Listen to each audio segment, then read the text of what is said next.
जळगावमध्ये पर्यावरण संवर्धनाचा एक प्रेरणादायी उपक्रम आज राबविण्यात आला।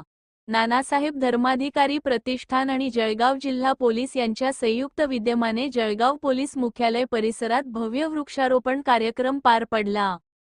दिनांक 8 जुलै 2026 रोजी आयोजित करण्यात आलेल्या या उपक्रमात तब्बल 2320 झाडांचे वृक्षारोपण करण्यात आले। पर्यावरण संरक्षणाचा संदेश जनतेपर्यंत पोहोचविणे आणि हरित परिसर निर्माण करणे हा या कार्यक्रमाचा प्रमुख उद्देश होता। या वृक्षारोपण कार्यक्रमाचे उद्घाटन जळगाव जिल्ह्याचे पोलीस अधीक्षक श्रीकांत हिवरे यांच्या हस्ते करण्यात आले। यावेळी त्यांनी वृक्षारोपणाबरोबरच लावलेल्या झाडांचे संगोपन आणि संवर्धन करणे ही प्रत्येक नागरिकाची सामूहिक जबाबदारी असल्याचे सांगत पर्यावरण संरक्षणाचा महत्त्वपूर्ण संदेश दिला। या उपक्रमात नानासाहेब धर्माधिकारी प्रतिष्ठानचे सुमारे 550 श्री सदस्य उत्स्फूर्तपणे सहभागी झाले।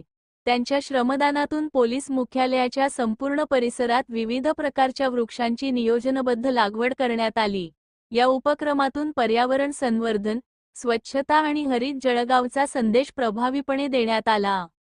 कार्यक्रमाला अपर पोलीस अधीक्षक संदीप गावित, उपअधीक्षक संजय गायकवाड, स्थानिक गुन्हे शाखेचे वरिष्ठ पोलीस निरीक्षक राहुल गायकवाड, राखीव पोलीस निरीक्षक प्रशांत सुगरवार यांच्यासह जळगाव जिल्हा पोलीस दलातील अधिकारी, कर्मचारी तसेच नानासाहेब धर्माधिकारी प्रतिष्ठानचे पदाधिकारी आणि श्री सदस्य मोठ्या संख्येने उपस्थित होते।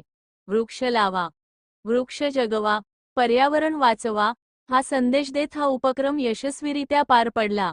अशाच ताज्या, विश्वासार्ह आणि सकारात्मक बातम्यांसाठी एकता न्यूजला सबस्क्राइब करा, लाईक, शेअर करा।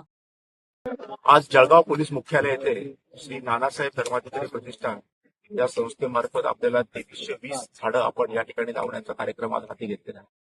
नानासाहेब प्रतिष्ठानतर्फे आपल्याला जवळजवळ 550च्या आसपास व्हॉलंटियर्स देखील मिळालेले आहेत।